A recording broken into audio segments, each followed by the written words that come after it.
Bonjour, je suis Claire Beyler, je travaille à la métropole du Grand Paris et je suis chef du service GEMAPI Eau. Et ma présentation aujourd'hui va être pour vous expliquer la métropole et vous expliquer comment la métropole se fait face à ce défi de gestion des inondations sur son territoire. Je vais vous présenter la compétence, le contexte et la stratégie et les actions de la métropole. La métropole, sur l'illustration que vous pouvez voir, est aussi bien une zone donc très dense, urbaine, mais elle garde encore quelques petits secteurs qui ont une apparence rurale.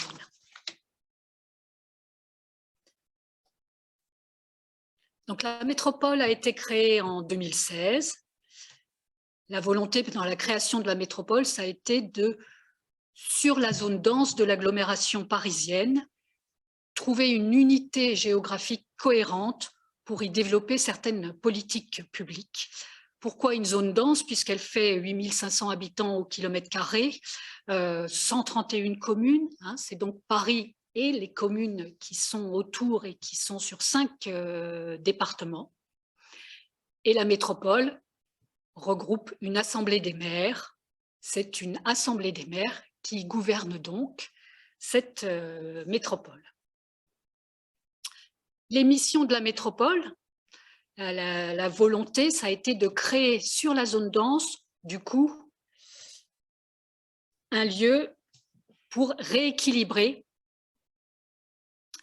les différents aspects, apporter un rééquilibrage en matière d'habitat, apporter un rééquilibrage en matière de développement économique, apporter une zone cohérente pour pouvoir traiter les questions d'environnement et dans l'environnement, notamment le changement climatique et les questions d'inondation. De quoi est dotée la métropole pour assurer ses missions? Elle a des compétences en propre, et ces compétences en propre sont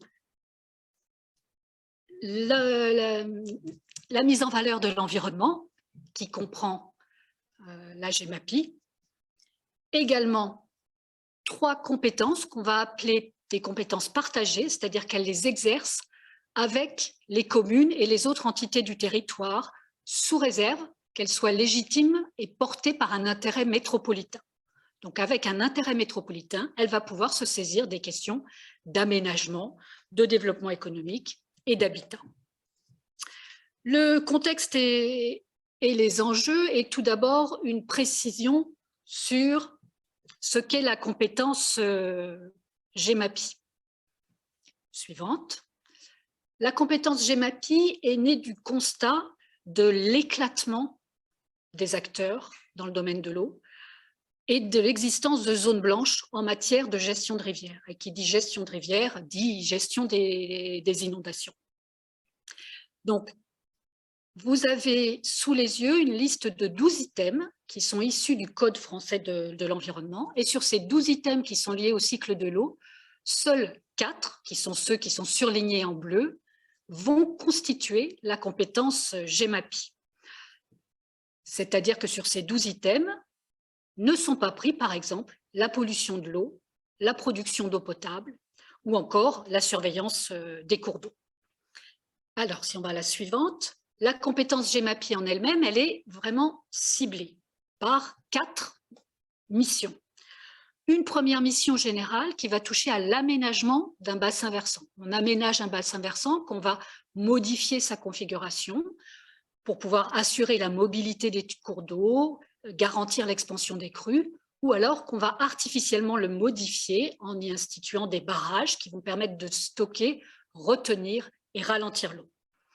On va avoir une deuxième mission qui va être l'entretien des cours d'eau. L'entretien des cours d'eau, si un cours d'eau n'est pas entretenu, il est susceptible de gêner l'écoulement naturel des crues et d'avoir une pauvre qualité écologique. Donc la métropole a le droit d'intervenir si les riverains des cours d'eau ne font pas ce travail régulier d'entretien. Un troisième item est la défense contre les crues. Alors la défense contre les crues, là c'est vraiment la gestion des ouvrages, des murs anti-crues, des digues, qui vont permettre de protéger la population et des biens contre le débordement des cours d'eau. Et le dernier item est plus lié à la biodiversité et à la restauration des sites écologiques et des sites qui sont en relation avec les cours d'eau. Suivante. Une des difficultés pour la métropole, c'est qu'elle a une définition d'une compétence très spécifique. Et vous avez vu, elle ne doit pas toucher au ruissellement et au pluvial. Ça ne fait pas partie de ses compétences. Et en plus, elle est un territoire administratif qui s'inscrit dans un bassin versant de rivière qui, lui, est totalement géographique. Donc, on a là une petite difficulté de faire superposer un périmètre administratif à une réalité tout à fait géographique et hydrologique. Diapositive suivante. Cette réalité est illustrée ici, où vous voyez la convergence de différents bassins versants de cours d'eau vers la métropole, qui est la petite zone entourée de violet, et on voit qu'elle est vraiment sous influence de différents bassins versants. La diapo suivante précise cette situation avec un focus sur la métropole, et on voit bien la pénétration des bassins versants dans la métropole. La diapositive suivante va montrer que si la métropole doit s'intéresser aux cours d'eau, il faut les connaître, ces cours d'eau. Or, on est dans cette zone dense de la région parisienne, encore à s'interroger sur le statut de l'eau qui s'y trouve. C'est-à-dire, vous voyez là en bleu foncé et bleu clair les cours d'eau sur lesquels il n'y a aucune interrogation, mais tout ce que vous distinguez en grisé ou en vert, ce sont soit des cours d'eau qui sont enterrés, donc qui ont disparu de leur visibilité, ou en grisé, c'est-à-dire en fait on ne sait pas trop, est-ce que c'est des cours d'eau, est-ce que c'est plus des cours d'eau, est-ce que c'est des fossés, voilà. Et la métropole doit gérer cette incertitude et cette situation. Vous pouvez aussi sur la photo constater une asymétrie est-ouest du territoire métropolitain avec beaucoup plus de présence d'eau à l'est qu'à l'ouest. Plusieurs diapos qui vont se suivre et qui vont expliquer l'état de la situation.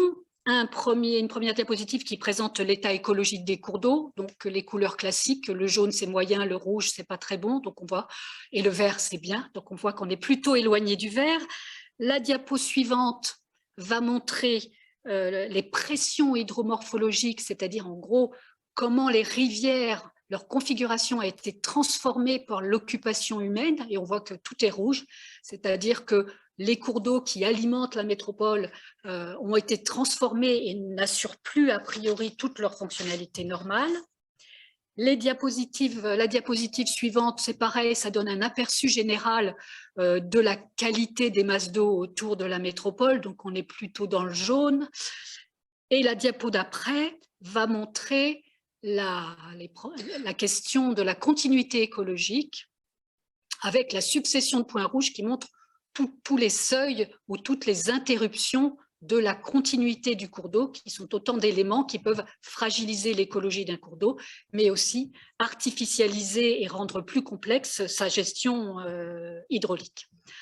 En parlant de gestion hydraulique, la diapo suivante permet d'illustrer la situation du coup de la métropole qui se situe au milieu de ce H, si on peut dire, orangé. Donc, la métropole se situe donc sur un territoire à risque inondation qui a été identifié à la suite d'une directive européenne de 2007. Donc, sur ce territoire à risque inondation, on voit bien que la métropole est bien au centre et qu'elle est entourée par des territoires fragiles. Sur la France, sur la carte de gauche, vous pouvez voir, il y a en fait 16 poches identifiées comme territoires à risque d'inondation. La diapositive suivante permet d'illustrer cette réalité. Si on prend comme référence une crue centenale et qui est en fait une crue moyenne, qui est sur Paris la crue de 1910, on considère que c'est 10% de la superficie du territoire qui serait affectée, donc 10% du territoire, près de 400 000 logements, 70 000 emplois, 700 000 emplois, pardon, 70 000 entreprises, donc un véritable impact parce que la région parisienne et la métropole concentrent bien évidemment des enjeux humains et économiques. La diapositive suivante illustre la réalité de cette situation, c'est-à-dire à peine la métropole était créée qu'elle a connu ainsi que le territoire national, des crues en 2016, en 2018, après en 2021 en hiver et en été. Mais là, cette carte illustre les communes qui ont été classées en catastrophe naturelle à l'issue des deux événements de 2016 et de 2018. Et on s'aperçoit bien que là, c'est quasiment un tiers du territoire métropolitain qui est affecté, pour des crues qui étaient certes importantes, mais qui n'étaient pas des grandes crues. Le risque inondation est le premier risque naturel auquel est exposée la métropole du Grand Paris. Pour faire face à cette situation, la métropole qui est toute jeune, je vous le disais, elle a été créée en 2016. Elle n'exerce la compétence GEMAPI, donc gestion des milieux aquatiques et prévention des inondations, depuis 2018. Elle s'appuie fort heureusement sur des acteurs qui, précédemment à elle, géraient ou s'occupaient de certains aspects de la GEMAPI. Notamment, comme on le voit sur la diapositive suivante, les syndicats de rivières. Alors, les syndicats de rivières géraient les rivières qui étaient encore plutôt à l'état naturel, donc c'est pour ça qu'on les voit peu à l'intérieur de la métropole. On voit au sud, mais on ne voit pas à l'intérieur de la métropole de syndicats de rivières. C'est bien à l'amont, aux bordures de la métropole, que ces syndicats existent et exercent la GEMAPI. Mais on voit bien que c'est une toute petite portion du territoire métropolitain qui est gérée. La diapositive d'après représente les départements de ce qu'on appelle la petite couronne, c'est-à-dire les départements tout de suite autour de Paris, qui eux aussi exerçaient certaines missions de la compétence GEMAPI et qui, aujourd'hui, pour certains, continuent de le faire parce que la métropole a conventionné avec eux, leur permettant de poursuivre certaines actions en matière d'inondation ou de cours d'eau, et d'autres, comme par exemple les Hauts-de-Seine, ont souhaité ne plus continuer et laisser l'entière compétence à la métropole. En plus des acteurs qui ont cette expertise et cette connaissance de terrain et sur lesquels la métropole s'appuie, il y a des outils. On a des outils de gestion de l'eau. La diapositive suivante explique comment, sur le territoire métropolitain, il existe des schémas d'aménagement et de gestion des eaux qui vont pouvoir définir les grands objectifs d'une gestion durable des ressources et des usages. Vous voyez qu'il y a des zones qui sont grisées, c'est-à-dire qui ne sont pas couvertes par cet outil de gestion de la ressource. D'autres outils sont plus des outils d'action, comme sur la diapositive suivante et celle d'après, que l'on peut passer à la suite, qui sont des territoires où des acteurs se sont regroupés pour proposer des actions concrètes, que ça peut être sur de l'assainissement, sur du pluvial. Là, vous voyez la concentration de points sur le secteur bleu central. Ce sont des contrats au climat qui permettent d'agir sur tout un tas de volets traitant de la trame verte et bleue, de l'assainissement, du pluvial et des cours d'eau en général. Donc, des acteurs, des outils et un outil tout spécifique qui s'appelle le PAPI, le programme d'action pour la prévention des inondations. Et sur la diapo suivante, on va voir que des acteurs se sont réunis pour proposer des programmes d'action, alors qu'ils sont en général sur 6 ans, 5 à 6 ans, pour pouvoir lister tout un tas d'actions qui ne sont pas obligatoirement des actions avec des opérations qui nécessitent des travaux. Il y a tout un volet justement des PAPI qui concerne la sensibilisation et l'acquisition de connaissances pour pouvoir justement faire face aux inondations. Donc on voit qu'on a plusieurs et une fois encore, on s'aperçoit que le territoire n'est pas entièrement couvert et la diapositive d'après montre que les PAPI existent également à l'amont et à l'aval du territoire métropolitain. Soulignant ainsi, si on ne l'avait pas deviné, la dépendance du territoire administratif de la métropole vis-à-vis de l'amont et des bassins versants. Maintenant, à partir de ce contexte, on va dire, administratif et technique et de gouvernance de la métropole, quelles sont les actions, comment est-ce qu'elle a développé cette nouvelle compétence? Donc, la diapositive suivante, donc on peut passer, voilà, montre comment la métropole, arrivant sur un territoire, on va dire, qui était déjà occupé, avec déjà des actions lancées, comment elle a cherché à mettre en œuvre sa compétence. D'abord, elle a décidé de mettre en œuvre la totalité des missions qui sont proposées dans la GEMAPI. Je vous ai expliqué qu'il y en avait 4. Elle a dit, j'en ai 4. Si je veux arriver à un résultat, donner de la visibilité et commencer à exister sur ce territoire, il est nécessaire que j'agisse sur les 4 items, en diversifiant les actions et surtout en agissant à différentes échelles du territoire. C'est-à-dire qu'il y a de l'action locale, mais comme je le disais tout à l'heure, il est nécessaire également d'intervenir et d'agir à l'amont, et en raison des différents bassins versants et de l'alimentation de la métropole par ces cours d'eau qui viennent de l'amont. Être présente aussi dans toutes les instances de gouvernance du bassin. Être présent dans les instances, ça va pouvoir permettre d'influer sur les grands objectifs et contribuer aux actions et les planifier ainsi qu'à la mise en cohérence. La diapositive suivante va permettre d'illustrer quelles sont les actions qui peuvent se dérouler également à l'amont ou sur le territoire métropolitain. La métropole est très dépendante de l'amont. C'est pour ça qu'elle a adhéré à l'EPTB Seine-Grand Lac, dont vous aurez une présentation juste après la mienne, et qui vous permettra de comprendre toutes les actions qui sont menées à l'amont. Pour la métropole, il était indispensable de pouvoir être membre de cette entité, montrer le soutien et le caractère nécessaire de cette coordination et de ce partenariat.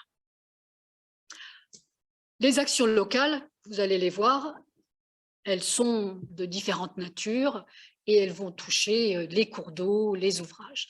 Là, vous voyez le territoire amont, donc sur lequel agit justement le PTB Seine-Grand Lac, avec des 4 grands lacs réservoirs qui régulent les cours d'eau qui alimentent Paris.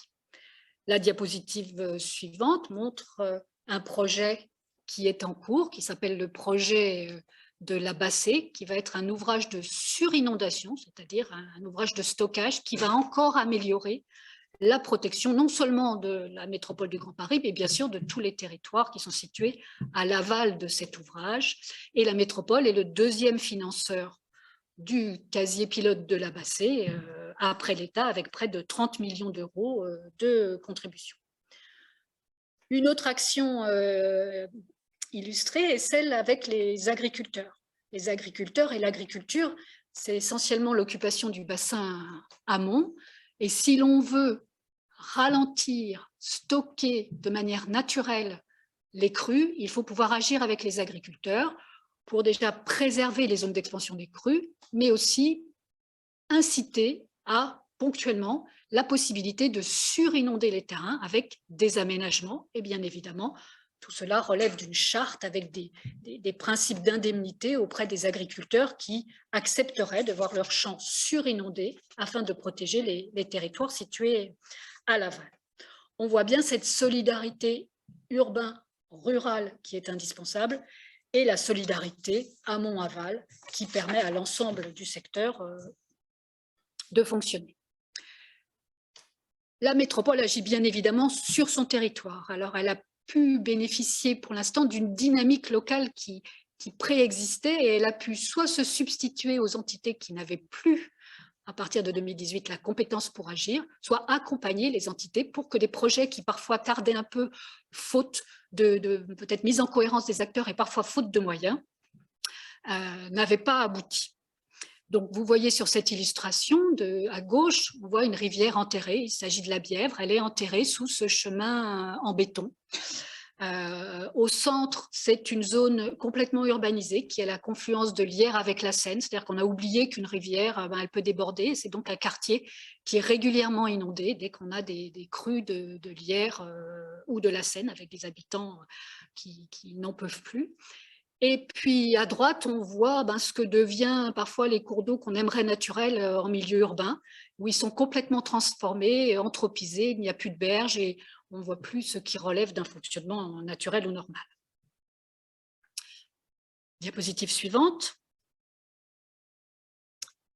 Là, on a une autre illustration avec des photos aériennes qui permettent de voir que certains des secteurs sont dans des secteurs totalement urbanisés et d'autres, on a encore la chance où historiquement l'existence d'un cours d'eau se retrouve ou se devine par la permanence d'un parc ou d'un espace boisé.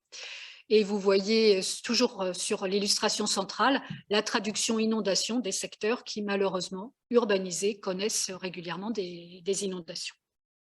La diapositive d'après illustre les questions d'entretien. Je vous l'ai dit, c'est une des missions de la métropole, c'est d'assurer l'entretien des cours d'eau quand celui-ci est défaillant. Donc, on peut observer des accumulations là, de branchages qui, en cas de crue, peuvent gêner l'écoulement et faire des obstacles. Et la photo en haut à droite montre une érosion terrible d'un petit cours d'eau urbain. Et érosion terrible parce que le cours d'eau connaît maintenant un régime torrentiel en raison de l'urbanisation et d'une accélération et d'une augmentation des débits qui entraînent des dégradations importantes des berges. Là, on a parlé des éléments liés au cours d'eau sur lesquels la métropole peut agir. Il y a tout ce qui va toucher aux ouvrages. Donc, la métropole, pour la défense contre les crues, est responsable de plus de 100 km d'ouvrages et de digues qu'elle doit diagnostiquer et recenser. La diapositive suivante montre la diversité des digues. On peut avoir en haut à gauche, vous voyez, c'est vraiment les digues à Paris avec des murettes en ouvrage d'art. Vous avez le RERC, dont le mur constitue également un élément d'ouvrage soumis aux inondations. Et puis après, des murettes ou des digues qui ont différentes caractéristiques. Donc, un diagnostic qui a été rendu nécessaire pour aboutir, comme l'illustre la diapositive suivante, des systèmes d'endiguement, c'est-à-dire des ensembles d'ouvrages qui vont permettre de protéger des zones de la métropole. Donc en rouge, ce sont les zones qui, a priori, sont protégées par ces ensembles d'ouvrages. Donc la métropole est en cours de régularisation de ces ouvrages afin de les réglementairement bien les assimiler à des ouvrages de protection contre les crues et les gérer de cette manière. Les diagnostics ont permis de mettre en évidence que 44% des fermetures, comme vous voyez en haut à droite, 44% des fermetures de ces 100 km sont fonctionnelles, c'est-à-dire que ça veut dire qu'il y a la moitié qui ne l'est pas. Donc tout un travail de rénovation, de réhabilitation à faire, et que uniquement 80% des principaux ouvrages sont en bon état. Donc là également, un grand défi en termes d'entretien et de rénovation à mener sur les décennies, parce que je n'ose pas dire qu'en une, on y parviendra à venir. Pour faire cela, comme je vous le disais tout à l'heure, on a différentes entités, heureusement, qui contribuent. Il y a l'État, dans son rôle régalien, qui instruit, contrôle et supervise. On a le PTB, dont je parlais, sur lequel vous aurez plus de précision tout à l'heure, qui, à l'amont, va pouvoir gérer l'eau et les quantités d'eau qui vont traverser la métropole, aussi bien en été qu'en hiver. Donc la métropole du Grand Paris qui s'appuie sur l'expertise et des équipes de terrain qui pouvaient préexister, comme celle de la ville de Paris, qui ont été intégrées à la métropole, celle du département du Val-de-Marne et du département de Seine-Saint-Denis, qui sont associés par convention, et le département 92, dont on bénéficie de l'expertise, mais qui n'assure plus en direct la compétence. Un outil qui va permettre à la métropole de consolider ces différentes actions et surtout partager la culture du fleuve et la sensibilisation, c'est le PAPI dont je parlais tout à l'heure, et un nouveau PAPI est en cours d'élaboration, et la diapositive suivante va illustrer l'ensemble des axes sur lesquels il est possible de travailler. Donc c'est déjà prédéterminé. Donc il y a un axe qui est sur la connaissance et la sensibilisation, un axe qui est sur la surveillance et la prévision, un autre sur l'alerte et la gestion de crise, puisque dans les compétences de la métropole, la gestion de crise n'en fait pas partie. Donc on s'arrête à une gestion opérationnelle des ouvrages et des cours d'eau, mais la gestion de crise ne relève pas de la métropole, d'où la nécessité de pouvoir partager, sensibiliser sur cette thématique-là. Le risque dans l'urbanisme, comment il est géré. La réduction de la vulnérabilité, parce qu'on voit bien, eu égard aux défis auxquels est soumise la métropole, sans travail sur la vulnérabilité de la métropole et la résilience, ce n'est pas les ouvrages, ce n'est pas les petits cours d'eau dont on bénéficie qui permettront de résoudre et d'apporter une sécurité sur le territoire métropolitain. Donc un gros travail sur la réduction de la vulnérabilité et la résilience. le travail sur la réduction de l'aléa que vous avez pu voir tout à l'heure, avec tout ce qui peut se faire sur le territoire métropolitain, sur les cours d'eau et à l'amont, en coordination avec le bassin amont et le PTB. Et puis l'axe 7, on va dire le lourd, le dur sur les ouvrages. La diapo suivante va souligner ce qui peut être fait en transversalité, parce qu'on n'aborde pas les inondations, on n'aborde pas l'eau si on n'est pas dans des politiques publiques transversales et si on ne fait pas jouer cette diversité d'outils et de leviers. Donc la métropole est en train d'élaborer son SCOT, qui va permettre de planifier l'aménagement sur son territoire. Et il y a tout un volet qui est lié à la vulnérabilité vis-à-vis des crues et une tentative de prendre en compte la spécificité du territoire pour pouvoir ajouter de la protection. Le plan climat-air-énergie qui permet de reconnaître le rôle et l'importance de l'eau dans la ville, c'est-à-dire ne plus cacher l'eau, apprendre à vivre avec, parce que c'est une ressource non seulement pour le climat, pour le rafraîchissement. Tout ce qui va être lié à la trame verte et bleue, au plan nature, puisque la nature en ville, elle aussi, va être un des outils qui va venir conforter la politique et la stratégie de la métropole. Toute une réflexion sur le pluvial, sachant que ce n'est pas une compétence, mais le pluvial va permettre à la métropole d'être une métropole plus résiliente. Moins la métropole sera imperméabilisée, plus on aura de l'infiltration, moins progressivement l'eau arrivera dans les cours d'eau. Donc, indirectement, une action importante et qui contribue aussi à améliorer la qualité de la Marne et de la Seine pour pouvoir y ouvrir de nouvelles baignades, et notamment pour les JOP 2024.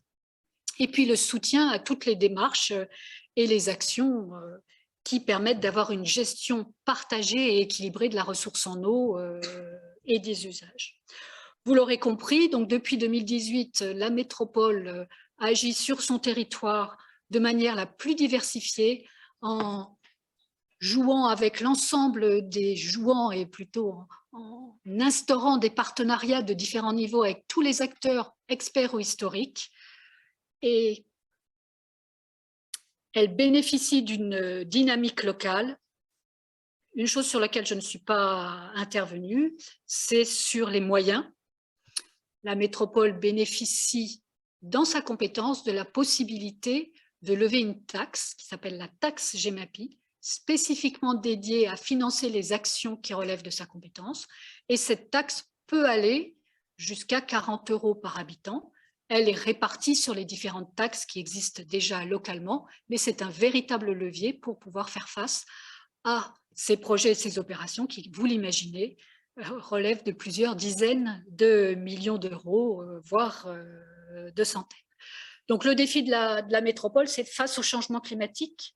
Elle est engagée dans des actions qui touchent au fonctionnement hydraulique et hydrologique des cours d'eau, et on sait pertinemment que les derniers éléments du GIEC disent qu'en 2050, voire 2100, 30% du débit de la Seine aura disparu, c'est-à-dire qu'on va être face à des cours d'eau qui vont être complètement transformés. On est en train d'aménager des digues, d'aménager des cours d'eau pour des volumétries, des débits et des configurations dont on ne sait pas ce qu'elles seront dans 20, 30 ou 50 ans. Donc un défi supplémentaire pour la métropole qui bénéficie du travail et de l'expertise de l'EPTB, et mon collègue Frédéric Gache va pouvoir vous présenter ce travail qui est réalisé à l'amont. Très bien, merci beaucoup. Donc, je me présente, je suis Frédéric Gache, directeur adjoint de l'appui au territoire à l'EPTB Seine-Grand Lac. Je tiens à remercier Claire de m'avoir invité à venir vous présenter les travaux que porte notre établissement public. Donc, je vais attendre que la présentation arrive devant vous. Ce sera plus simple pour vous commenter. Alors, évidemment, cet établissement, vous allez le voir, il travaille à une autre échelle que celle de l'agglomération francilienne et donc de la métropole du Grand Paris. Et elle contribue, enfin l'action de notre établissement contribue évidemment à la protéger, à protéger cette agglomération francilienne, mais pas seulement. Et vous allez voir ça. Donc, diapositive. Donc, je vais vous parler à la fois d'inondation, mais aussi de soutien d'étiage parce qu'à l'heure du changement climatique, il est important de parler de ces deux extrêmes qui sont d'un côté la pénurie et de l'autre côté l'excès d'eau, et qui sont en fait deux problèmes qui sont un peu fondateurs de l'établissement pour lequel je travaille. Donc, je vous en prie pour la diapositive suivante, s'il vous plaît. Donc, l'établissement pour lequel je travaille donc, est un établissement public territorial de bassin qui travaille sur 45 000 km². Je vous montrerai une carte juste après. Qu'est-ce que c'est un syndicat mixte? Eh bien, lorsque des collectivités, que ce soit des communes, des intercommunalités, des départements, des régions ont un problème, elles peuvent travailler ensemble au sein d'un établissement public et qui, chez nous en tout cas, prend la forme juridique d'un syndicat mixte et qui regroupe aujourd'hui donc 4 conseils départementaux, donc la ville de Paris, les 3 départements de la Petite Couronne, et la gouvernance s'est ouverte on va dire en 2015-2016, et on a accueilli au sein du comité syndical d'autres collectivités, notamment la métropole du Grand Paris, mais aussi des collectivités de l'amont du bassin, notamment des communautés d'agglomération, 3 Champagne Métropole, Saint-Dizier, le Pays de Meaux, et puis dernièrement aussi la région Grand Est, qui est une région importante sur notre bassin, puisqu'elle appuie sa politique de l'eau essentiellement sur les établissements comme le nôtre et sur les syndicats de rivière. Et donc, c'est aussi une raison pour laquelle cette région a rejoint le comité syndical. Alors, historiquement, nous avons été conçus pour construire et exploiter des lacs réservoirs qui sont intervenus, dont la décision de construction a été prise à la suite de grandes crises hydrologiques, donc des inondations, celle de 1910 dont a parlé Claire tout à l'heure, qui est un petit peu l'événement de référence sur le bassin.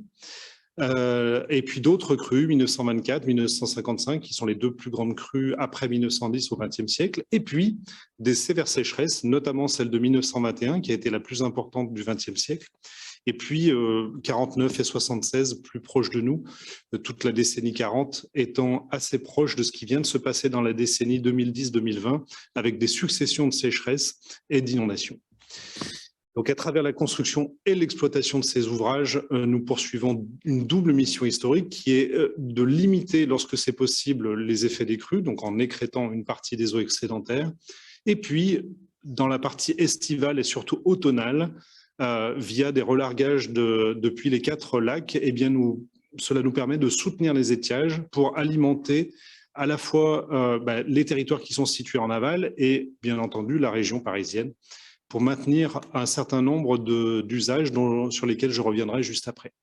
Et au-delà de la gestion de ces lacs, depuis 2007, l'établissement développe de nouvelles missions pour compléter l'action des lacs réservoirs, notamment pour la réduction de la vulnérabilité de l'agglomération francilienne, dont a parlé Claire tout à l'heure, en portant des programmes d'action de prévention des inondations, des PAPI, dont je parlerai à la fin de mon exposé, pour vous montrer quel type d'actions peuvent être menées dans le cadre de ces programmes-là. La question de l'optimisation des zones d'expansion de crues, dont a parlé aussi Claire, qui est vraiment aujourd'hui dans ce qu'on appelle communément l'optimisation des infrastructures vertes, parce que pendant un siècle, on a fait beaucoup d'infrastructures grises, donc des digues, des barrages, etc. Et à partir d'il y a quelques années, et je pense pour le demi-siècle qui vient, on va vraiment être sur cette optimisation des zones d'expansion de crues si on veut continuer à essayer de limiter ce qu'on appelle l'aléa, c'est-à-dire les crues. Et puis, il y a un volet sensibilisation qui est évident, puisque si on veut que les gens se responsabilisent et adoptent des comportements responsables, eh bien, il faut qu'ils soient sensibilisés. Et donc, nous contribuons aussi à cette sensibilisation-là. Sur la diapo d'après, s'il vous plaît, donc, vous pouvez voir, Paris est à l'extrême ouest de ce périmètre-là que vous voyez là.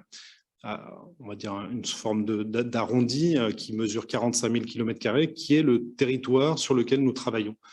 Et donc, vous avez Paris qui est à l'exutoire. Évidemment, toute l'eau qui est produite sur ces 45 000 km², à un moment ou à un autre, est censée passer sous les ponts de Paris. Donc, ce que disait Claire tout à l'heure, c'est qu'on est vraiment pour l'agglomération francilienne au sein d'un bassin beaucoup plus vaste et dont la gestion, évidemment, dépasse très largement les frontières de cette métropole.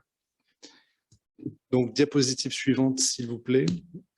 Donc les raisons, je vous l'ai dit, qui ont été à l'origine de la construction de ces lacs, c'est une succession très rapprochée en à peine un quart de siècle, hein, de 3 crues très importants et d'une sévère sécheresse.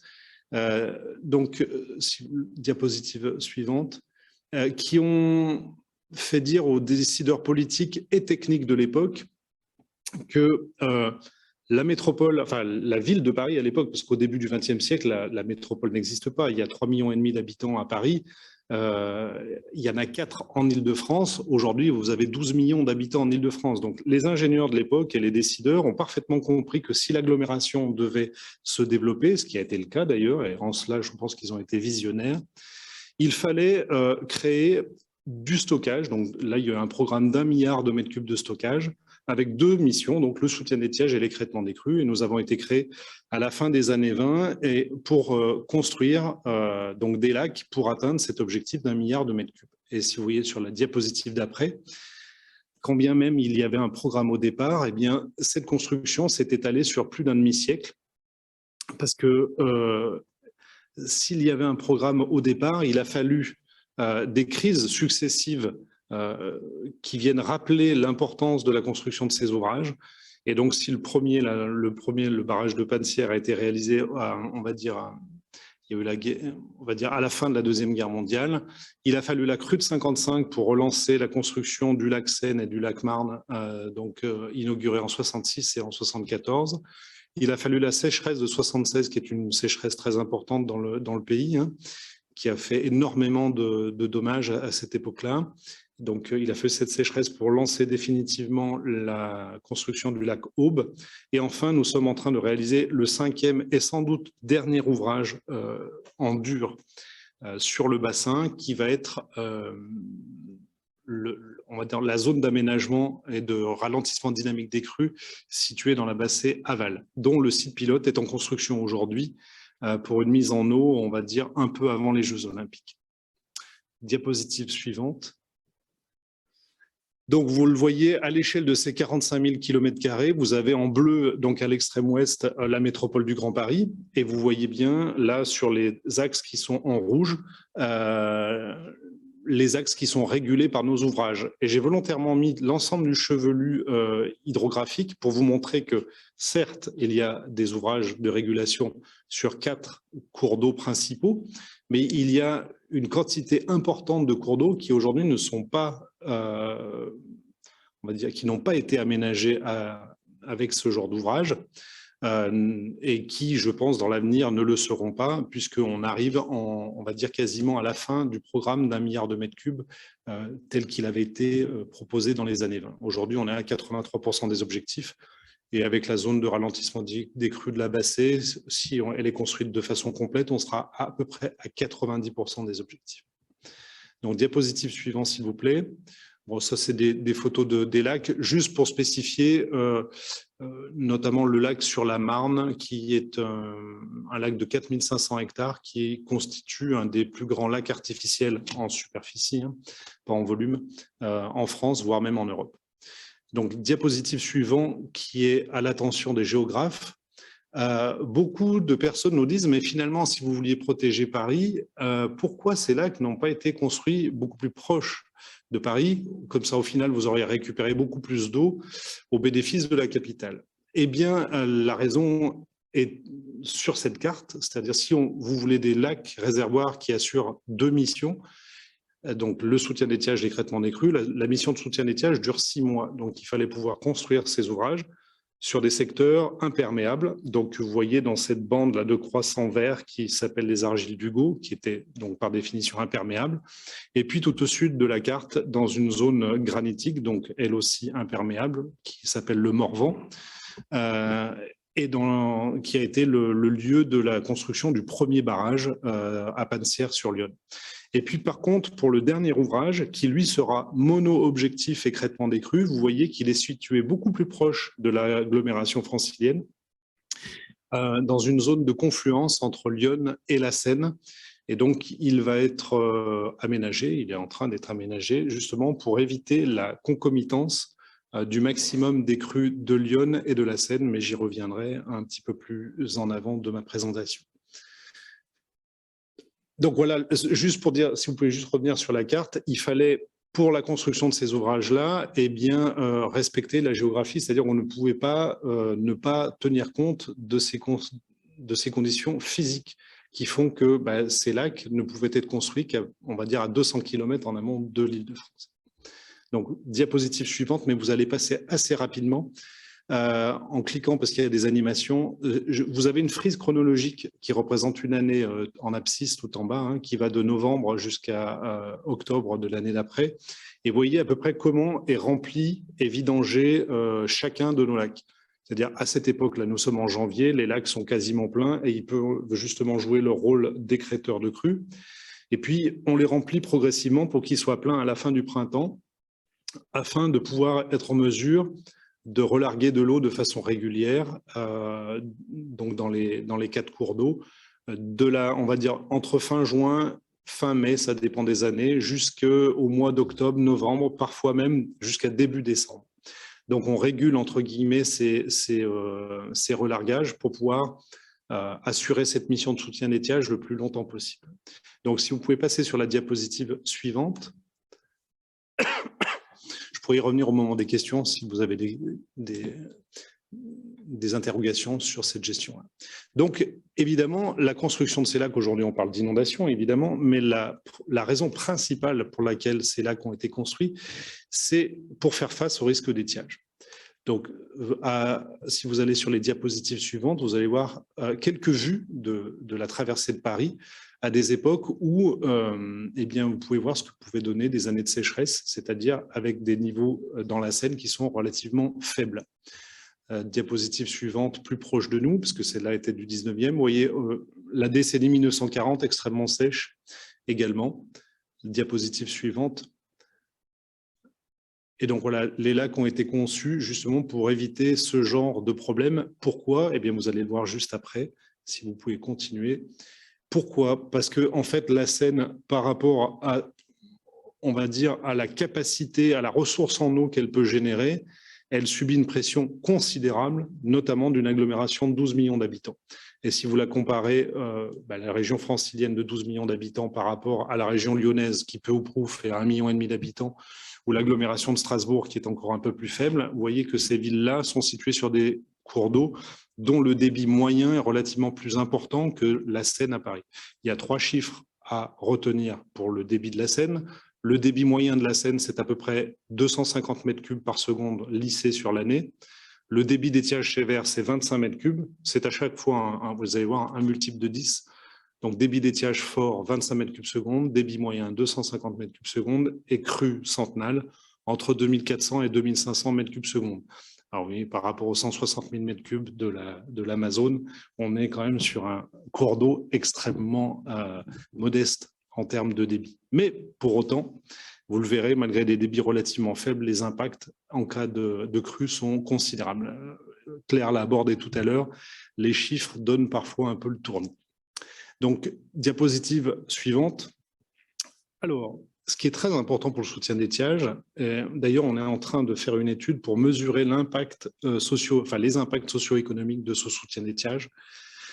Eh bien, aujourd'hui, 70% de l'alimentation en eau potable de l'Île-de-France est pompée en rivière. C'est-à-dire que s'il n'y a pas de débit dans les rivières l'été, il n'y a pas de production d'eau potable pour 70% de la population. Donc ça, c'est aussi lié on va dire, au développement extrêmement fort de cette agglomération dans le siècle dernier.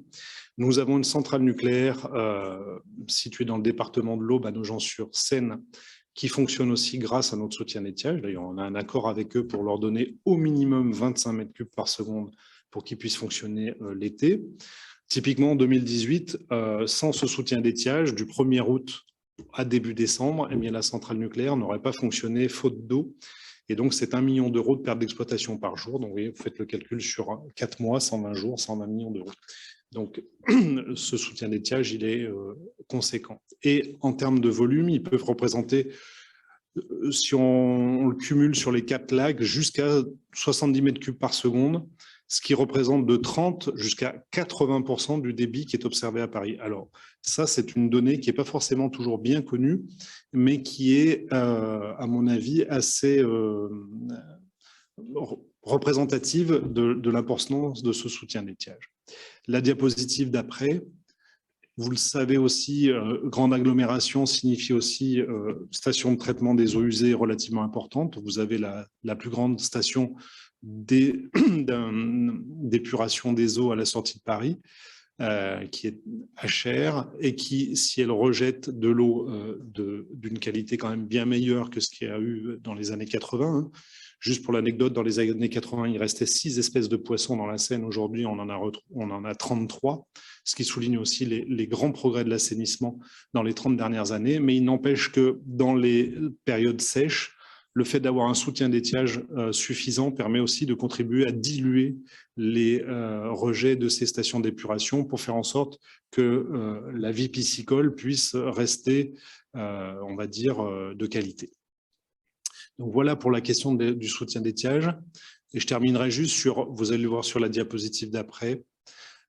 Voilà, pour Paris, je prends l'année 2020, donc vous voyez, c'est relativement récent. Alors, la courbe s'arrête, vous voyez, va à peu près du mois de juillet jusqu'au mois d'octobre. Et vous avez en noir donc la courbe qui est la plus haute, qui est le débit qui a été observé dans Paris.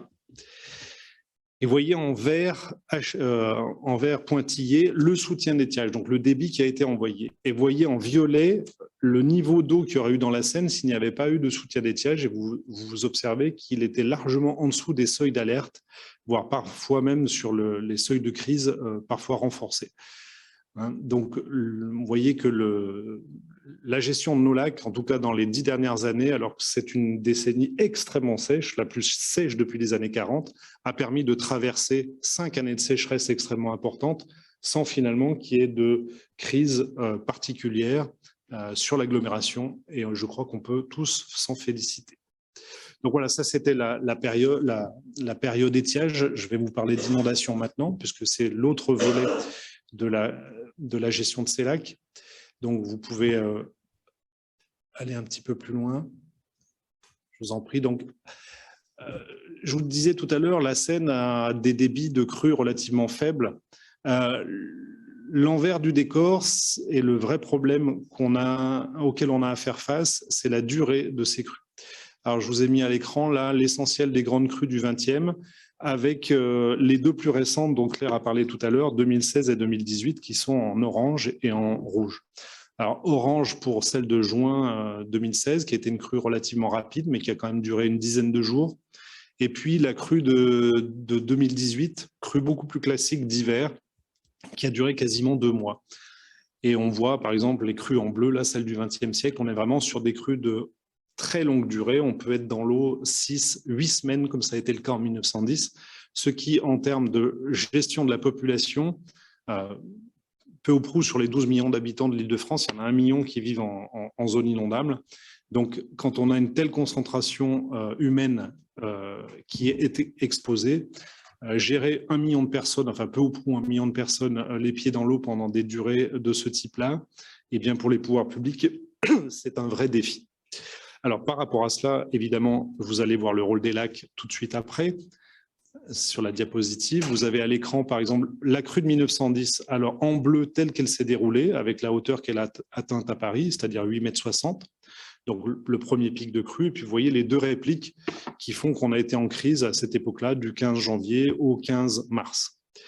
Et puis, en rouge, vous avez la crue telle qu'elle se déroulerait aujourd'hui, grâce au système de protection qui est basé à la fois sur la présence des lacs réservoirs qui sont situés en amont, mais aussi la présence des digues dont a parlé Claire tout à l'heure, et puis différents travaux qui ont été faits dans la traversée de Paris après 1910 pour améliorer la capacité d'écoulement du lit de la Seine.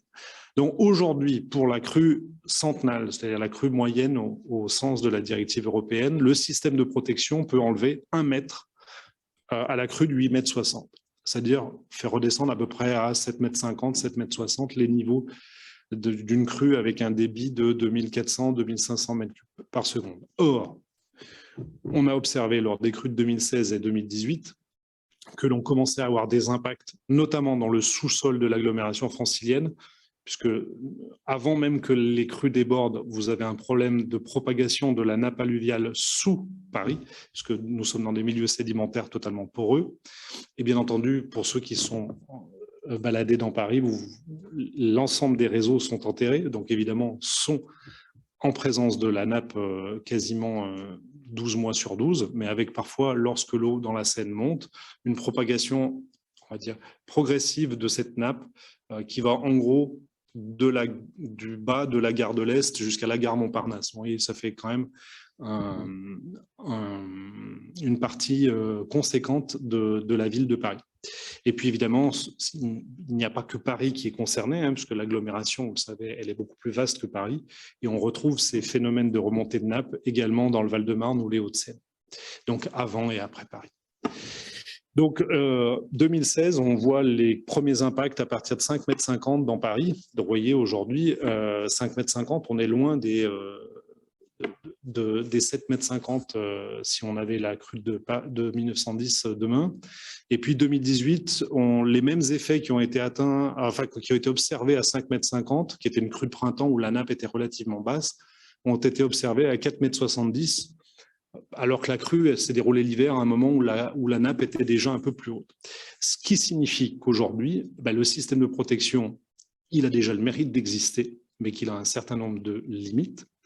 Hein, et qu'entre les 5,50 m et les 7,50 m dont on parlait, qui est la limite du système de protection, il y a un delta sur lequel aujourd'hui les ouvrages ne peuvent pas protéger de façon, on va dire, totale. Donc pour la diapositive suivante, par exemple, pour la crue de 2018, vous voyez en rouge telle qu'elle se serait produite sans le système de protection, donc les lacs, les digues, et en bleu telle qu'elle s'est produite. Donc, ce qui a quand même permis d'éviter des niveaux de l'ordre de 6,50 m pendant une dizaine de jours, qui sont des niveaux qui n'ont jamais été atteints, on va dire, dans le cadre de la ville moderne, extrêmement dépendante du fonctionnement de ces réseaux. Et donc, 2018, très intéressant, parce que sur les volumes d'eau précipités, c'est-à-dire les pluies, on est quasiment au niveau des crues de ce qui s'est passé en 1910, parfois même supérieur sur certains bassins, mais répartis différemment. Donc, sur une période d'un mois, un mois et demi, alors que sur 1910, on avait été plutôt sur une quinzaine de jours. Donc, rapidement, passons. Voilà, donc là aussi, une des limites en cas de crue, c'est lorsque les crues se déroulent au printemps, puisque comme on doit assurer une mission de soutien d'étiage, eh bien, lorsque nos lacs sont pleins, comme ça a été le cas en 2013, notre capacité d'écrêtement, fatalement, est limitée. Ce qui a été aussi le cas de l'année 2021, puisque nous avons eu une partie de la séquence pluvieuse qui a créé les inondations en Belgique et en Allemagne. On en a récupéré une partie sur le bassin, qui a généré des ondes de crue importantes, qui a dû mobiliser les tranches exceptionnelles de 3 des ouvrages sur 4. Donc, si vous pouvez passer.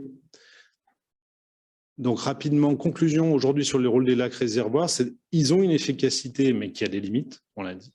La question du soutien d'étiage, pour le moment, qui n'a jamais été mise en défaut et qui a montré toute son efficacité dans les 10 dernières années. Et si vous passez sur la diapo d'après, aujourd'hui, si on veut continuer donc dans le cadre de ces infrastructures en béton, la diapo d'après, s'il vous plaît, si on veut continuer à jouer sur l'aléa avec des ouvrages, eh bien, c'est le rôle du 5e ouvrage que nous sommes en train de construire dans un secteur où on utilise une ancienne zone d'expansion des crues qui n'est plus mobilisée aujourd'hui, donc dans le secteur de la Bassée aval, hein, entre, on va dire, Bray-sur-Seine et Montreux-sur-Faultionne. Donc dans une zone très perturbée où le lit de la Seine a été rabaissé pour la mise à grand gabarit. Vous voyez, hein, il y a une autoroute à bateau, hein, on voit bien la Seine qui est complètement droite là, avec des méandres qui ont été complètement scindés pour créer cette autoroute à bateau, et qui fait que la Seine ne déborde plus dans cet espace-là qu'avant un débit proche de 400 m3 par seconde, qui correspond quasiment au débit de la crue de 1910 de la Seine dans ce secteur-là. Donc, diapositive suivante. Donc, le but ici est de créer, de redonner à cette zone d'expansion des crues avec des petits ouvrages, je vais vous montrer lesquels, donc redonner compléter donc le système de protection avec un ouvrage qui va apporter 40 cm supplémentaires, 40 à 50 cm supplémentaires d'écrêtement, qui vont faire que pour le débit de 1910, dans le cas où la crue se déroulerait au mois de janvier, quand on est plein, enfin quand nos ouvrages sont vides, pour le débit de 1910, normalement, on devrait éviter les débordements par-dessus les digues qui sont situées notamment dans le Val-de-Marne et les Hauts-de-Seine, qui ont des niveaux inférieurs par rapport à Paris.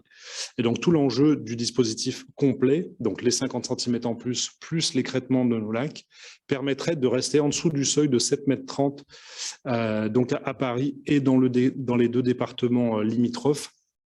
Pourquoi cet enjeu-là? Parce qu'à partir du moment où ça déborde par-dessus les digues dans le Val-de-Marne et les Hauts-de-Seine, vous avez une croissance exponentielle des dommages. Donc rapidement, je vérifie le... Ouais, je suis déjà bien en retard. Donc si vous voulez continuer juste à défiler les diapositives, s'il vous plaît. Donc comment ça fonctionne? Donc aujourd'hui, vous voyez, on est en train de construire le site pilote que vous avez à l'écran là, qui va concerner à peu près 10 millions de mètres cubes sur les 50 du projet complet. Évidemment, si on avait une prévision à 10 jours, on pourrait les remplir de façon gravitaire, mais là, comme on veut avoir un effet dynamique, on n'a que 2 jours de prévision, donc on est obligé de passer par un pompage, donc il faut un débit de pompage extrêmement fort, de l'ordre de 230 mètres cubes par seconde pour le projet complet, 40 mètres cubes seconde pour le site pilote, pour finalement stopper la crue de la Seine au moment du passage du maximum de l'Yonne qui est situé juste en aval, pour éviter que les 2 pics de crue ne se conjuguent et fassent une très grande crue dans l'agglomération francilienne. Voilà. Donc si vous voulez passer rapidement, donc là je pourrais y répondre au niveau des questions, j'avais encore 2-3 choses importantes à dire, donc si vous pouvez continuer. Donc ça, c'était les ouvrages. Donc là, on arrive à la fin d'une séquence d'1 siècle d'aménagement du bassin en infrastructure lourde. Aujourd'hui et demain, si on veut continuer à travailler sur l'aléa, il va falloir travailler sur l'optimisation des zones d'expansion de crue. Claire en a parlé tout à l'heure. Évidemment, au bénéfice des agglomérations qui sont situées en aval, que ce soit l'Île-de-France, mais d'autres agglomérations, l'agglomération troyenne, Auxerre, Châlons-en-Champagne, Meaux, etc. Et donc là, ça passe évidemment par un travail de territoire, un travail territorial avec les autorités locales, donc les communes, les syndicats de rivières, mais aussi la profession agricole, parce que nombre de ces zones d'expansion des crues, donc qui sont les zones, on va dire, qui sont de part et d'autre de la rivière, et bien souvent, ce sont des zones qui sont cultivées. Donc, tout l'enjeu de cette action-là va être de trouver des consensus avec les gestionnaires de ces espaces-là, notamment la profession agricole, eh bien, pour qu'ils acceptent de continuer à inonder leurs champs, voire peut-être même que ça inonde avant. Mais ça fera partie de la discussion. Et évidemment, derrière, eh bien, il faudra trouver des mécanismes d'indemnisation, voire de réorientation des cultures lorsque c'est possible dans ces espaces-là. En tout cas, c'est ce qui nous anime aujourd'hui et qui, dans les 30 ou 40 prochaines années, va être la priorité, parce qu'il y a un potentiel considérable de stockage à l'échelle de l'EPTB. Nos lacs représentent 830 millions de mètres cubes, mais à l'échelle des 45 000 km², ce sont 2,3 milliards de mètres cubes qui sont potentiellement stockables dans ces zones d'expansion de crue. Alors, vous n'aurez jamais l'effet dynamique des lacs, mais plus vous allez contribuer à garder l'eau en amont et à freiner la crue en direction de l'aval, eh bien, plus on escompte, entre guillemets, limiter les impacts dans les zones les plus urbanisées.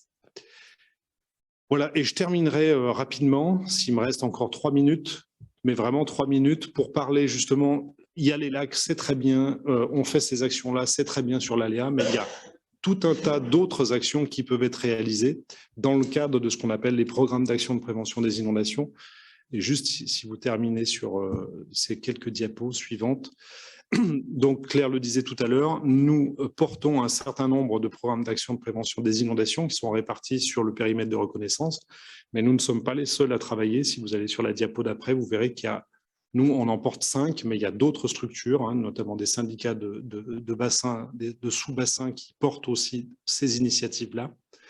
Et si on se focalise vraiment sur un programme d'action qui est centré sur l'agglomération francilienne, qui s'appelle Seine-et-Marne francilienne, nous venons de terminer donc le premier programme qui s'est échelonné entre 2014 et 2020. Si vous allez sur la diapo d'après, vous pouvez aller même un petit peu plus loin. Voilà, allez-y, je vais vous le laisser passer encore après. Ce qui est intéressant, c'est une réponse collective. Ce n'est pas une réponse de l'EPTB, ce n'est pas une réponse de la métropole. C'est une réponse à, dans un premier temps, une vingtaine de mètres d'ouvrage entre 2014 et 2020 que vous avez à l'écran là, avec des financeurs évidemment, dont a fait partie la métropole du Grand Paris, avec des fonds d'État, des fonds européens, des fonds de l'Agence de l'eau Seine-Normandie.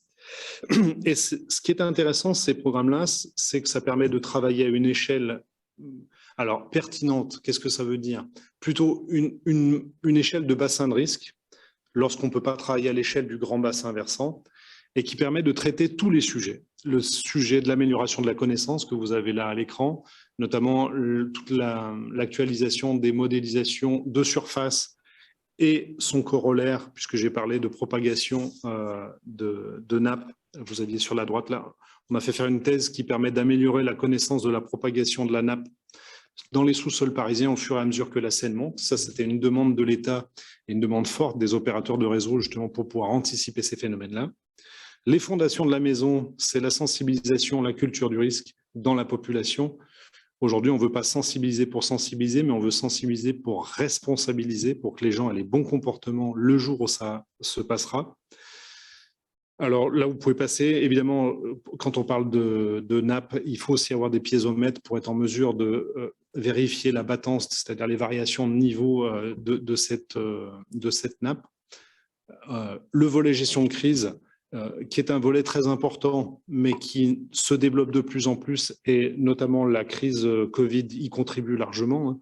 Tout le volet continuité d'activité, tout ce qu'on disait sur le télétravail qu'il fallait mettre en place, etc., trouve d'ailleurs sa pleine mesure dans le cadre de la crise Covid, qui nous aidera de toute façon fortement le jour où il y aura une inondation, parce que même si l'inondation est différente de la crise Covid, en tout cas les principes de la continuité d'activité sont à peu près les mêmes.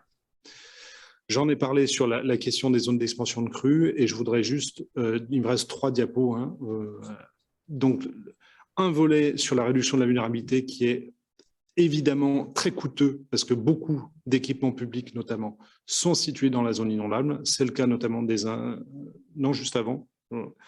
C'est le cas des installations, notamment du grand syndicat qui gère les effluents de l'agglomération francilienne, et donc qui a fait beaucoup de diagnostics et de travaux dans le cadre de ce programme-là. Et puis, on parlait tout à l'heure de fragilité, notamment des réseaux. Vous l'avez illustré sur l'illustration de droite, c'est-à-dire via tout le travail qui a été mené par les services de l'État, préfecture de police et ministère de l'écologie avec les opérateurs de réseau. Aujourd'hui, on arrive à avoir ce genre de carte qui mixe en fait les impacts de surface, c'est-à-dire la zone bleue que vous avez là, hein, en gros les montées de la Seine, et en jaune et en orange, les fragilités des réseaux, c'est-à-dire jusqu'où finalement les impacts sur ces réseaux se propagent bien au-delà des seuls cours d'eau. Et ça, aujourd'hui, c'est fondamental quand on veut faire de la gestion de crise, parce que quand on veut mettre un poste de commandement communal, évidemment, si vous le mettez hors d'eau, mais que vous le mettez dans une zone de fragilité électrique, vous allez avoir du mal à piloter à la fois vos équipes et à répondre aux injonctions ou aux recommandations des préfets. Voilà. Et dernièrement, il me reste 2 diapos. Donc, sur le volet aussi, ralentissement des écoulements, j'ai parlé de la Bassée tout à l'heure, mais il y a une action importante qui a été menée par le département du Val-de-Marne, aidée financièrement par la métropole du Grand Paris, pour réutiliser un tunnel de navigation pour délester notamment la boucle de Saint-Maur ici sur la Marne, parfois de plusieurs dizaines de centimètres. Et donc, l'entrée de ce tunnel est commandée par la vanne que vous avez sur la photo de droite et qui a nécessité un investissement de un peu plus de 3,5 millions d'euros. Et enfin, dernière action qui a été menée dans le cadre de ce programme 2014-2020, une action intéressante dans le département des Yvelines, qui était la prolongation de la digue de Sartrouville sur la commune de Montesson, qui était inondée pendant que Sartrouville ne l'était pas. Et donc, la création de la digue, évidemment, a soustrait une partie du lit majeur. Donc, en compensation, ici, le syndicat qui a porté ces travaux-là a excavé 150 000 m3 de matériaux juste en amont de la commune. Et donc, c'est un projet, vous voyez, double, à la fois de protection, mais aussi de recréation d'une zone humide importante. Et donc, c'est un projet de 13,5 millions d'euros. Et ce qui est intéressant, c'est que plus de la moitié du budget de cette action-là est allé à la mesure de compensation. Vous voyez que les mesures de compensation ne sont pas seulement du saupoudrage, mais ce sont aussi de vrais projets. Et l'avantage aussi de travailler dans le cadre de ces papilles, c'est qu'on peut faire, lorsqu'on est maître d'ouvrage, faire financer les actions jusqu'à parfois 80% de leur montant, ce qui est une donnée importante pour les maîtres d'ouvrage qui, comme ça, peuvent avoir des restes à charge parfois faibles, et ce qui leur permet de passer de l'intention à l'action. Voilà. Donc ça, c'était un premier papy, et on est en train de monter le deuxième sur 2022-2028, qui permettra de passer de 20 à 65 mètres d'ouvrage. Vous voyez, on continue à agrandir la communauté des collectivités qui travaillent sur la prévention des inondations. Ça permet une vraie cohérence d'action avec l'ensemble des collectivités concernées. Je suis désolé d'avoir été un peu long et je vous remercie pour vos questions si vous en avez. Donc, une première question relative à l'écrêtage des crues.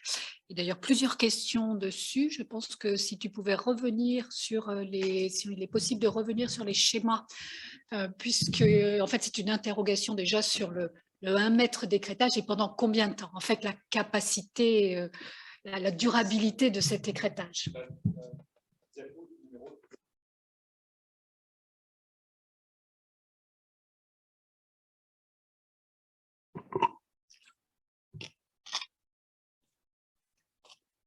Voilà, celle-ci. Alors, vous l'avez à l'écran. Là, donc là, c'est l'équivalent de la crue de 1910, donc notre crue de référence, si on veut, bien dimensionnée, et qui est une crue extrêmement longue. Parce que, comme je vous le disais, on démarre à peu près la crue au 15 janvier, on a un pic de crue au 28, ça redescend, et puis on a 2 répliques sur le mois de février et sur le début du mois de mars. Alors, vous le voyez, là, la capacité d'écrêtement, évidemment, elle est maximum au moment du pic de crue. Elle reste quand même importante, vous le voyez sur la première réplique, mais évidemment, à la fin de la première réplique, eh bien, comme tous les ouvrages, à un moment, les ouvrages sont saturés. Et donc, ils ont pu jouer leur rôle sur la première pointe et sur la deuxième, moins sur la troisième, qui heureusement n'a pas été aussi importante. Évidemment, non, mais sur cet écrêtement-là, on le sait parfaitement, on a des limites. Et d'ailleurs, si vous inversez la crue et que vous faites les 2 premières petites crues du départ et que vous avez la pointe à 8,60 m qui arriverait en 3e position, évidemment, l'écrêtement n'aurait pas été de 70 cm. Si vous passez à la diapo suivante, sur 2018, ça s'est très bien passé. On a eu 2 crues à 15 jours d'intervalle et 3 lacs sur 4 ont été totalement saturés, c'est-à-dire même les tranches exceptionnelles ont été mobilisées. On ne pouvait pas faire mieux en termes d'écrêtement. Mais on a eu 2 pointes de crue. Et au moment où, début février, on a la 2e pointe de crue et qu'on arrête l'exploitation de nos ouvrages, enfin, qu'on arrête les prises en tout cas, parce qu'on est totalement plein, eh bien, on annonce 120 mm de pluie sur le bassin de l'Yonne et de la Haute-Seine. Donc, avec beaucoup de chance, cette séquence météo s'est décalée de 150 km sur l'est. C'est ce qui a donné la pointe de crue de la Loue à Ornans notamment.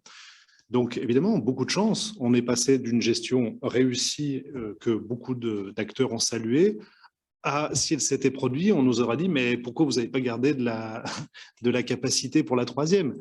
Mais ça, malheureusement, nous, on n'a pas de boule de cristal. Je veux dire, on a un règlement d'eau qu'on suit au mieux et en lien direct avec les autorités étatiques, parce que chaque lac fait l'objet d'un règlement d'eau qui est approuvé par les préfets. Et chaque année, vous avez 4 réunions annuelles, enfin 4 trimestrielles, qui permettent d'ajuster à la fois le soutien d'étiage et l'écrêtement des crues. Donc, on ne fait pas ce qu'on veut, si vous voulez, et on essaye d'ajuster au mieux cette gestion-là. Jusqu'à présent, elle a bien fonctionné. Évidemment, si on avait une crue d'été, si on avait eu l'événement de ce qui s'est passé cet été en Allemagne ou en Belgique, si finalement la situation météo paroxystique avait eu lieu sur le bassin de la Seine, je ne sais pas ce qui serait passé, mais compte tenu des capacités relativement faibles de nos lacs à cette époque-là, eh bien, nous aurions eu du mal à faire face. Mais on ne peut pas jouer sur tous les tableaux.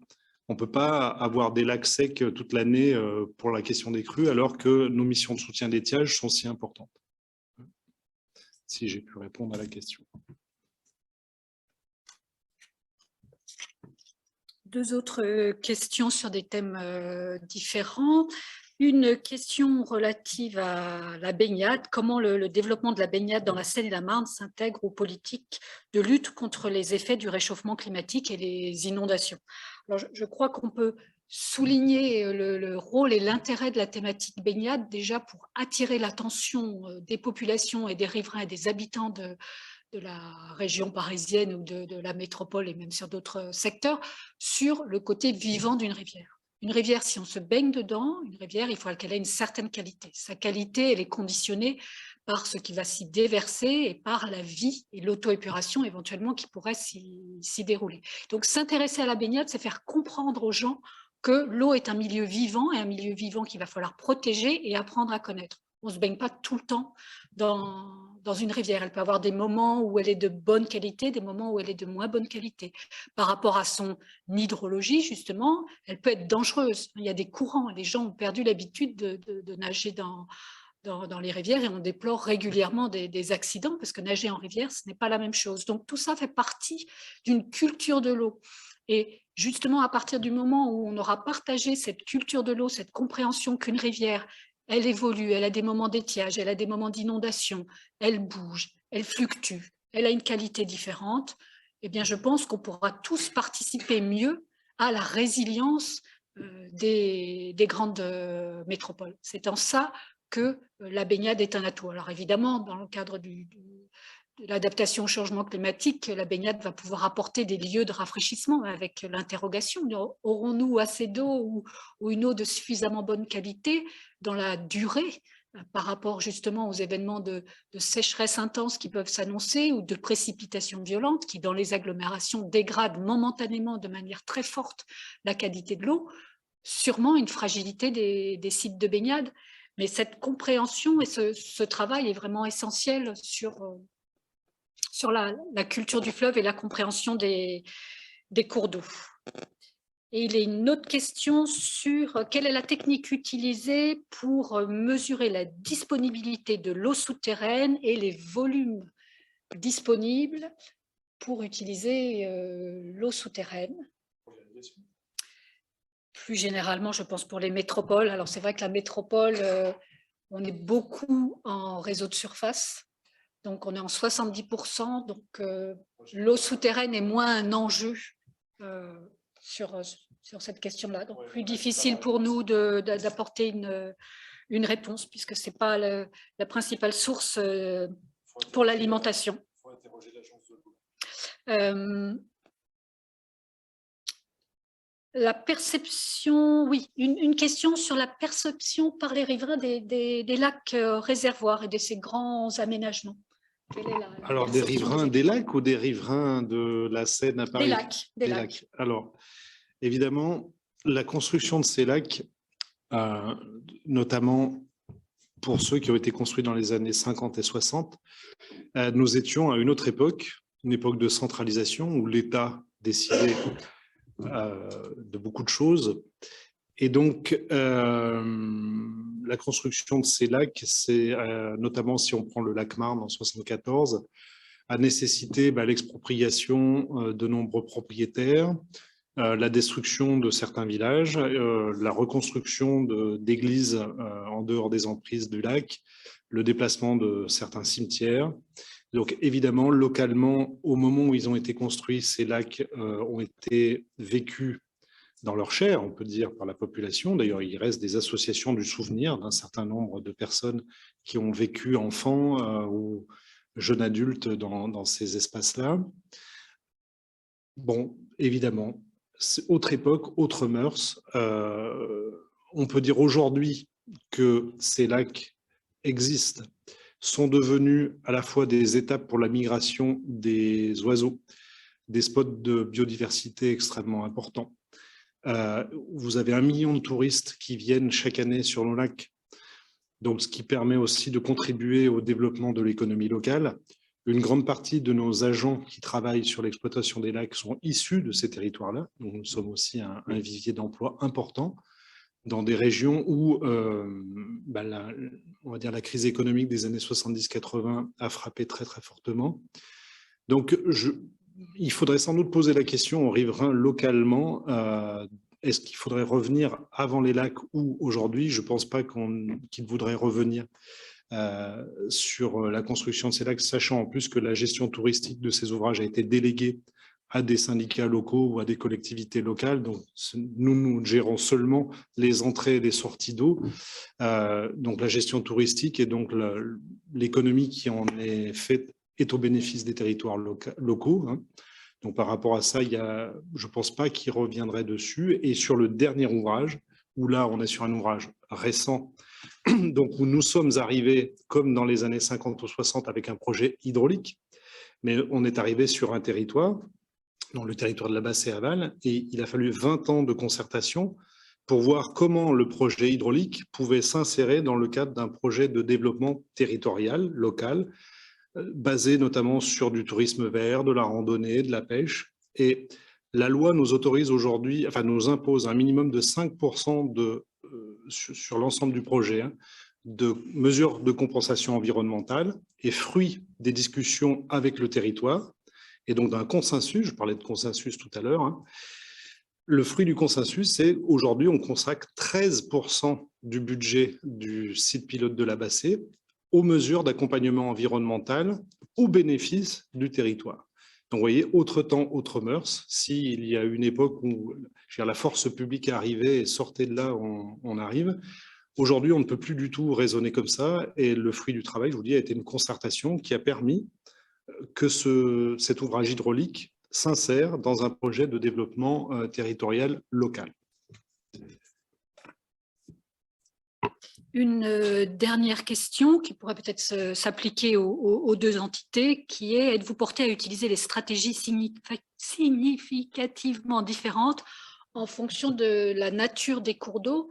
Alors, j'aurais tendance à dire que ce n'est pas la stratégie, puisque la stratégie, c'est plutôt toujours essayer de redonner de la mobilité au cours d'eau, essayer de ralentir, de stocker l'eau pour limiter l'aléa, essayer d'aménager pour améliorer la biodiversité, pour essayer de contribuer à limiter l'effondrement.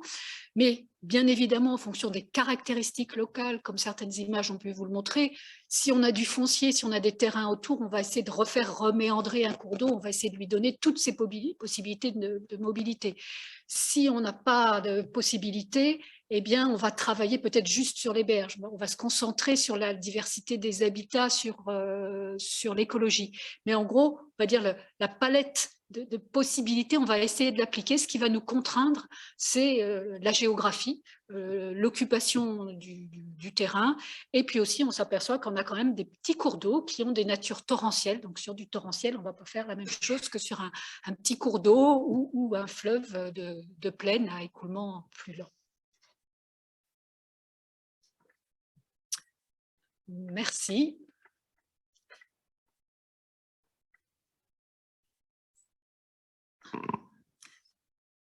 Oh, je t'en prie, Claire. Donc, ce qu'on a souhaité vous mettre en évidence avec cette présentation à deux voix, c'est le caractère indispensable quand on parle d'eau, quand on parle de changement climatique, d'un travail ensemble, de coopération. On a vu amont, aval, on a vu qu'il fallait travailler avec les riverains, qu'il fallait sensibiliser, qu'il fallait travailler avec les agriculteurs, qu'il fallait de la diversité pour apporter de la souplesse, pour travailler à la résilience, et que sans résilience, sans compréhension d'un phénomène naturel et le fait qu'on en fait partie, qu'on est partie de la solution et qu'on fait partie de ce cycle de l'eau et l'impact qu'on a sur lui, il sera très difficile de pouvoir apporter des solutions durables.